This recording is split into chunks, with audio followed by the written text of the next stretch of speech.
কলেজৰ principal retired হৈছে তাহৰিমা মানিব নাজানে মই ক'লো প্ৰিন্সিপাল সাহেব কলেজত নাপায় নামাজৰ আগত এইটো মাদ্ৰাসাত শিকিব লাগিব নহলে আলিমৰ পৰা শিকিব লাগিব আজিলৈকে বয়স গুচি গ'ল ইছলামত দিব নাজানে আপুনি প্ৰিন্সিপাল লাজ পালে আমি তবলিগ জমাতত যাওঁ তাত প্ৰিন্সিপালগিৰি নহয় আকৌ ষ্টুডেন্ট হৈ বহ এইদৰে যদি মৰি যায় জান্নাতি হৈ যাব কওক সুবহানাল্লাহ মহতরম আজিজ দোস্ত মোল্লাগর মসজিদ লই কেন হয় মোল্লাগর মসজিদ লই কেন হয় এজন আপোনাৰ আব্বা জান উৰি যাওয়ার সময় হৈছে ভৰিল মৰি যাব এটা কৰি আছে আপুনি মনে মনে ভাবিলে মোৰ আব্বা জান ইন্তেকাল হ'ব মই জিপি সিংক মাতি আনো সেইটো আৰক্ষীৰ সঞ্চালক প্ৰধান নহয় জানো ডিজিপি হয় মোৰ বাবা মৰিব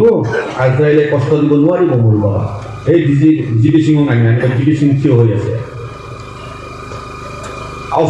অসম পুলিচৰ যিমান মানুহ আছে চব থিয় হৈ আছে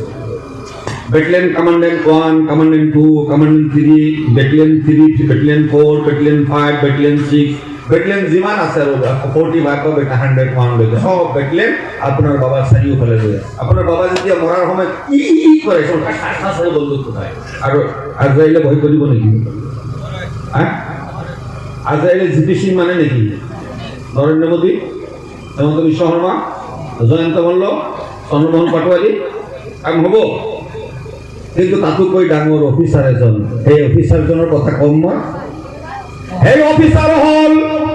আপোনাৰ সন্তান যেতিয়া হাফিজ হ'ব আলিম হ'ব পঢ়ি মৰি যোৱাৰ সময়ত যদি পঢ়ে বিসমিল্লাহিৰ ৰহমানিৰ ৰহিম ইয়াসিন ওয়াল কুরআনিল হাকিম ইন্নাকা লামিনাল মুরসালিন আলা সিরাতিন মুস্তাকিম তানজিলাল আজিজির রহিম আজরাইলে কয় মোৰ নবীৰ হাদিস যত সূরা ইয়াসিন তেলাওয়াত কৰে সন্তানে তাৰ বাবার আযাব তোমালোকে লাঘৱ কৰি দিয়া কমাই দিয়া বাবার জান এইদৰে কবজ কৰা যিদৰে সন্তান মারিস্তন খাওতে খাওতে হুই যায় কব সুবহানাল্লাহ হকারি ফেরেশতা সকলে হুলে কি ধরে জান কবজ করা হবো ও হয় জান্নাতের ফল আনাদি ফলত লিখা থাকিব লা ইলাহা ইল্লাল্লাহু মুহাম্মাদুর রাসূলুল্লাহ এই ফল চকু বন্ধ হয়ে যাব আপনার মুখ বন্ধ হয়ে যাব চকুরে পানি পড়ি আছে কানেরে নুহুনে কিন্তু ফেরেশতার আওয়াজ আপনি শুনি থাকিব ফেরেশতাই কলিমায় ফল দেখুৱাব হে আল্লাহর বান্দা তোমার লড়াই সূরা ইয়াসিন পড়িয়া যে হাফিজ সাহেব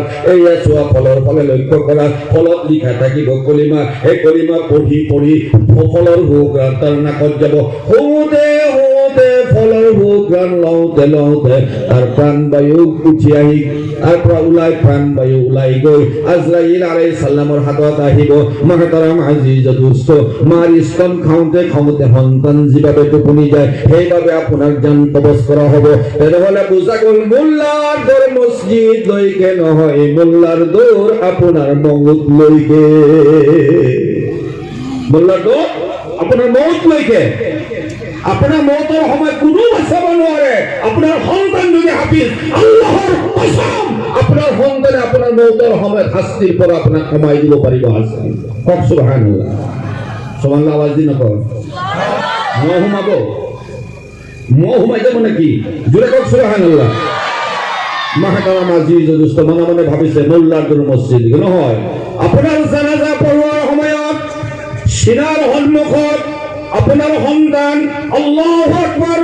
থিয় হৈ যেতিয়া জানাজা পঢ়িব সকলো টুকি টুকি ক'ব মোৰ আব্বা জানে মোৰ কাৰণে কিমান কষ্ট কৰিছে কিমান বিপদ আপদ পাৰ হৈ গৈছে মোৰ কাৰণে কিমান গালি শুনিছে ওর ডাক্তাৰ পোৱা যায় গোটেই ৰাতি ৰাতি দৌৰি ফুৰিছে এই আব্বা জান দুনিয়াৰ পৰা যায় আল্লাহ একোৱে দিব পৰা নাই সিনাৰ সন্মুখত থিয় হৈ আব্বাৰ কাৰণে দুটো পাল চকুলে এৰি আল্লাহ মাগফিৰাতৰ মাফ বিচাৰিছো আল্লাহ দয়াৰ গুণে মোৰ আব্বা জানক তুমি মাফ কৰি দিয়া হাফিজ আল্লাহ কয় হে হাফিজ সাহেব তুমি আৰু নাকান্দিবা তোমাৰ চকুলো মই আল্লাহ কুদরতের হাতেৰে মুছি দিলো তোমাৰ বাবার জীবনৰ গুনাহ মই মাফ কৰি দিলো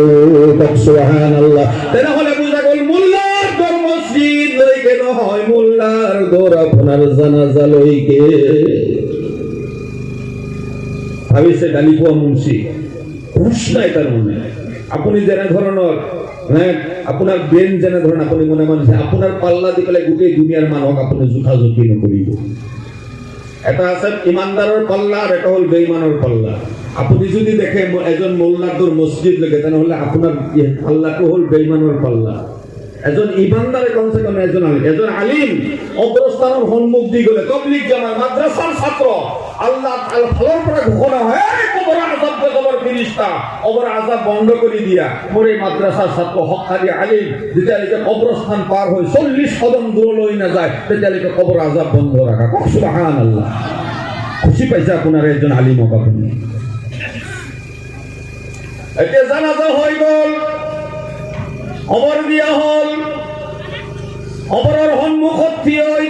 হাফিজ সাহেবে পড়ে আল্লাহ মোৰ আব্বাজানৰ মন কিরণে কিরণ সোয়ালৰ জবাব তুমি সহজ কৰি দিয়া।